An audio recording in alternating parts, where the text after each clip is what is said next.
तमाम सामाईन व नाज़रीन का खैर मक़दम है उर्दू क़वाइद की दुनिया में।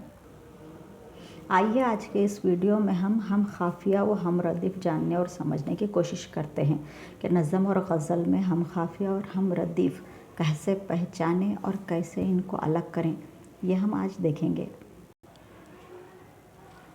ये गज़ल मीर तक़ी मीर की सबसे बेहतरीन, खूबसूरत और प्यारी सी गज़ल है। इसी से हम ख़ाफ़िया और हम रदीफ़ समझने की कोशिश करते हैं। आइए गज़ल की तरफ। हस्ती अपनी हुबाब की सी है, ये नुमाइश सुराब की सी है, नाजुकी उसके लब की क्या कहिए, पंखड़ी गुलाब की सी है, बार बार उसके दर पर जाता हूँ, हालत अब इस्तराब की सी है, मैं जो बोला कहा कि ये आवाज़ उसी खानाए ख़राब की सी है, मीर इन नीम बाज आँखों में सारी मस्ती शराब की सी है।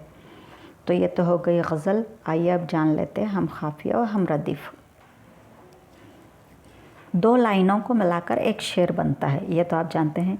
और गज़ल के पहले शेर को मतला कहते हैं और इसी पहली लाइन को मिसराए ऊला कहते हैं और दूसरी लाइन मिसराए सानी कहलाती है।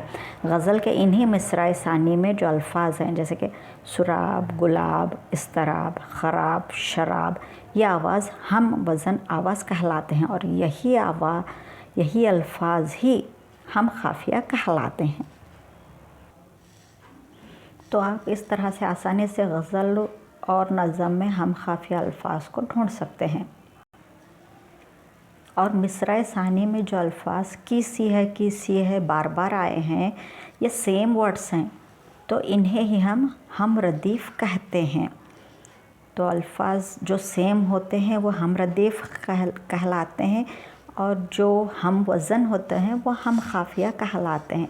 तो इस तरह से हम गज़ल और नज़म दोनों में हम ख़ाफ़िया और हम रदीफ़ आसानी से ढूंढ सकते हैं और हम ख़ाफ़िया और हम रदीफ़ से ही गज़ल की खूबसूरती बढ़ती है। तो इस वीडियो में बस इतना ही। इंशाअल्लाह ताला अगले वीडियो में फिर से मुलाक़ात होगी। टिल देन खुदा हाफ़िज़।